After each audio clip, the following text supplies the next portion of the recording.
Well, good evening, everyone. May the good Lord bless you. Hope you're having yourself a wonderful evening. So you want to be a blacksmith, do you? I've had a lot of people ask me a lot of questions about why I got into blacksmithing and how hard it is to get into blacksmithing. And really, it's not that hard to get into blacksmithing if you do it the way that I done it. I simply did it as a collector.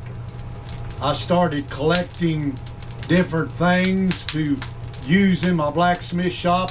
And I know you guys have seen me in my shop in lots and lots of videos. But somebody asked me the other day to show them around a little bit, talk about some things. And that's what I'm going to be very specific here about the tools, the anvil, the vise, your forge, which is one of the main things that you got to have, whether it's a gas forge, a coal or wood forge. You have to have a way to heat your metal up efficiently. And what I mean by that is taking a lot less fuel. Efficient means you don't use a lot of fuel to get the job done. Okay. Of course, we know that coal has went out of sight, out the roof in price. So has propane. But you see me burning wood in my forge right here.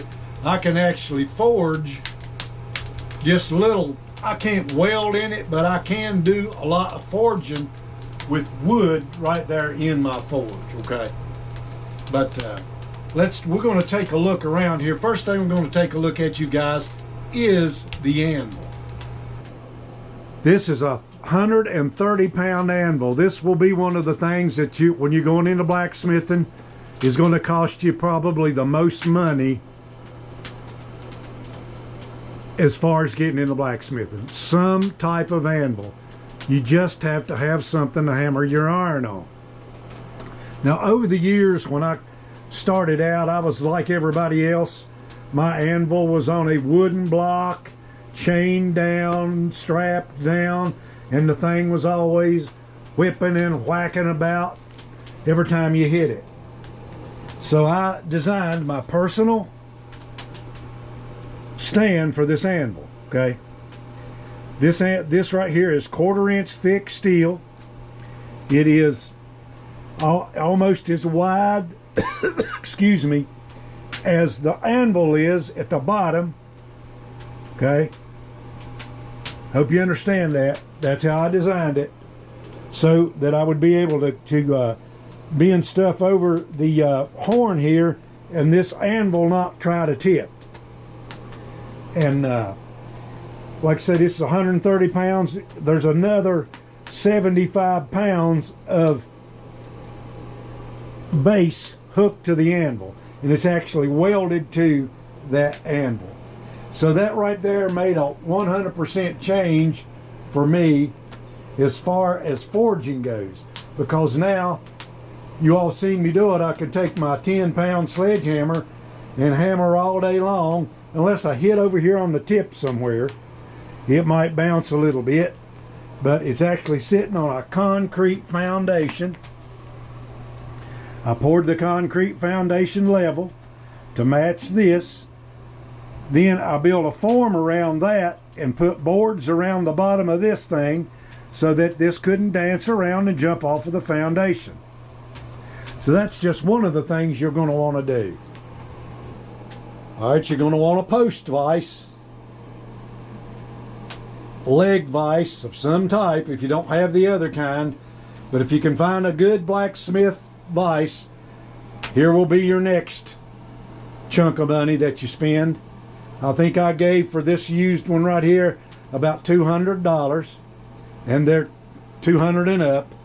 But you can see it's got a leg that comes down, and most of these things that you see people have mounted in their blacksmith shops, even these professional blacksmiths, it's nailed to a wooden bench, and you'll see the thing just diddling all around. Well, I've got this one mounted, you guys, to a 1,000-pound work table. See that work table? That work table weighs 1,000 pounds, so it ain't jumping around. That's the next thing you're going to have to do your work with, okay? All right, a beginner blacksmith. Get you 2 or 3 good pairs of vice grips, because eventually you're going to burn some of them up, okay? I can vouch for that. You'll burn the spring out of them, all kind of different things. That don't mean they won't work, but they just work a little bit slower. Beginners, okay? There's what you're going to have. A beginner's blacksmithing hammer. You do not need to spend money on a forging hammer. I give like $65 for this particular German-made, I think that's a German-made hammer. I done forgot now. I believe it's German. I really don't prefer to use this hammer. What else have I got here? When you see this at the flea market, go ahead and get you one. I guarantee you can buy it. Nobody knows what they are. They call them shop hammers, a cross pin hammer. You can buy the thing probably for $5 at the flea market. And if it doesn't have a head in it, you can probably get it for $1. Yeah, I mean a handle in it, you can get it for $1 and put it in there yourself. Then as you graduate on up, you can make your own tongs. See them homemade tongs? You can make your own blacksmith tongs. And I've got, I don't know how many pairs I got up there. And one of the things that I think I showed in another video was how to just take if you're at the flea market and you see these nail clenchers that horseshoers use to peel nails out of horse hoofs or trim their hoofs, you can just take these and turn them into tongs. And I've got a video on how to do that in my blacksmithing series. But I've got all kinds of different tongs. I've got hammers. Let me turn this around here. Hammers of all different kinds. Here's one from the Civil War right here. My sister gave me that old hammer, didn't even have a handle in it.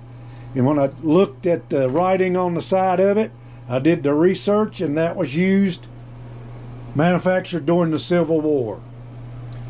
Of course, I've got all kinds of different hammers. I collect hammers, ball pens. I got homemade hammers, ones that I have personally made, like that little hammer right there. One from the CCC camp in Bland County, Virginia. Most of my tongs, I have made most of the tongs that you see here.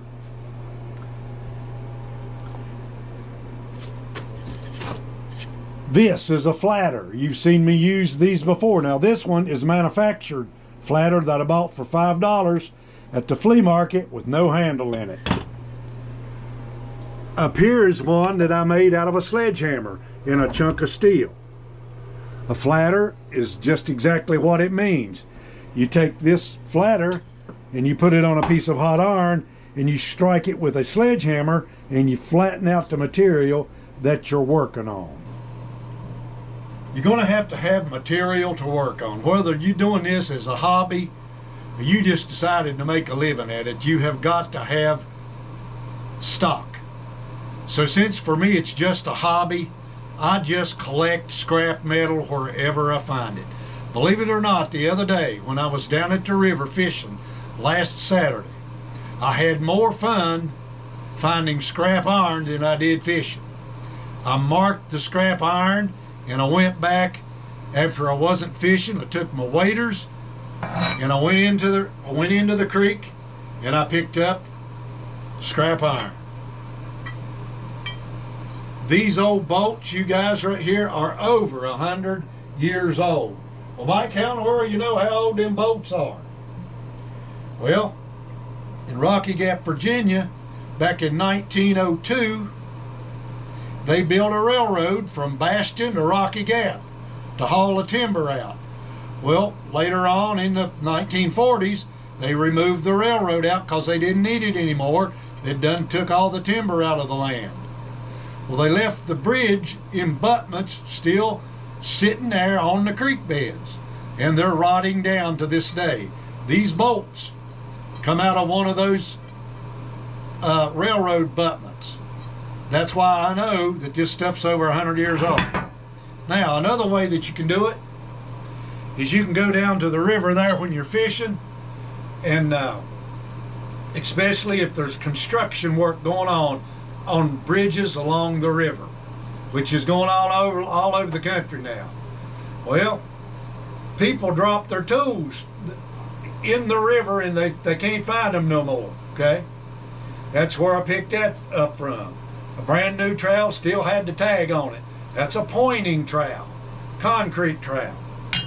Another thing that I picked up was 3 of these chisels. They're air hammer chisels. Perfect steel for making punches and things like that out of it. All kind of different stuff. Let me turn the camera around and show you something else here. Somebody out there tell me how old that wheel right off of an old wagon is. That right there is a wrought iron wheel off of a work wagon, covered wagon that came out of Bland County, Virginia. Now where the rest of the wagon went, I don't know. But when I was fishing, I saw that laying in the river. So naturally, the next day I went and got it and picked it up and rolled it up out of there and brought it home.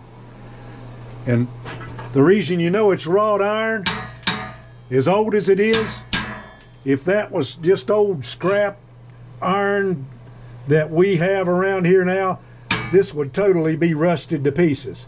But wrought iron will have a coat of rust on it, and the rest of it will be good. Pretty simple. Now you all, another thing that I found in the river, or by the river, somebody else had found this, and they just cast it up to the side. An old triple block and tackle. I don't know how much weight that would lift, but when they were building the railroad tracks, somebody lost a perfectly good, you can see I've taken it apart right there. Well, Mike, what would you want with that right there? For one thing, it's historical, but I simply want the hooks. These 2 hooks is what I want. The rest of it's not really any good.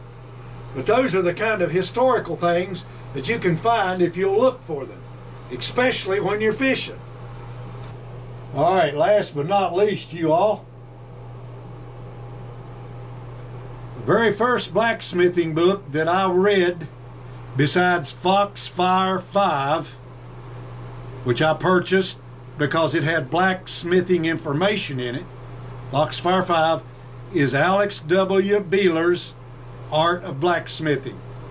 It's a very good primer book. Very good primary book to buy, just to read about it and to learn some of the things and techniques that you can do.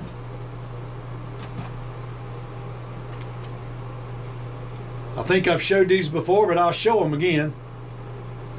Here's a very, very good book. I think this blacksmith might be from Virginia. His name is Charles McCraven.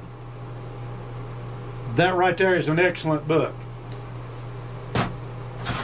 And when you want to get way down technical, now my friend Frank sent me this as a gift right here.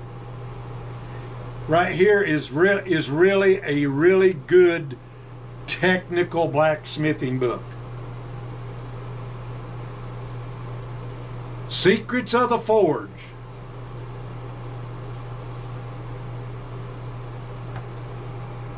But this goes through a whole lot of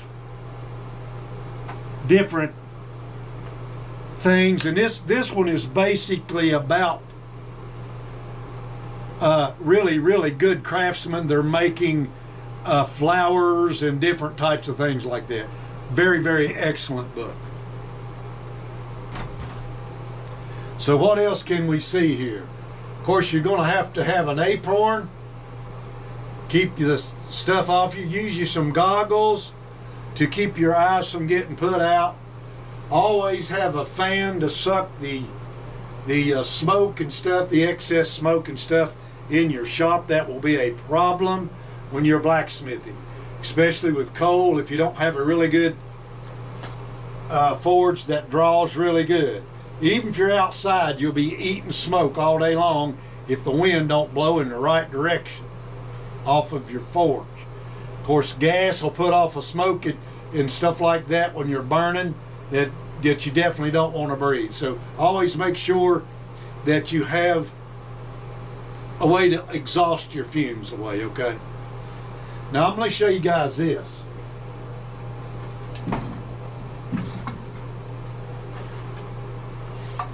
Now here's one of the things that I made here a while back on video.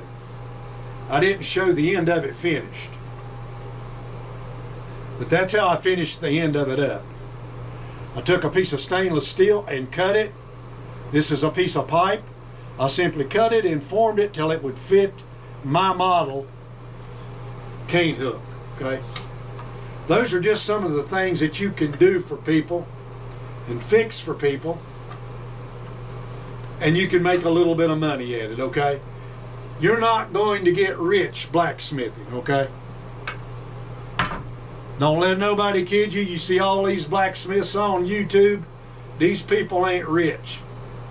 They're probably making more money off of YouTube than they're making off of their blacksmith shop. That's the reason you're seeing them do it. Anyway, you all, that's just some of the things that you can make. That's some of the tools that you need, some of the instructions that are very good instructions to get into blacksmithing.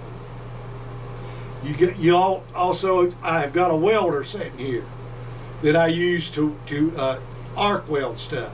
But if you're going to get into blacksmithing, you have to learn how to forge weld.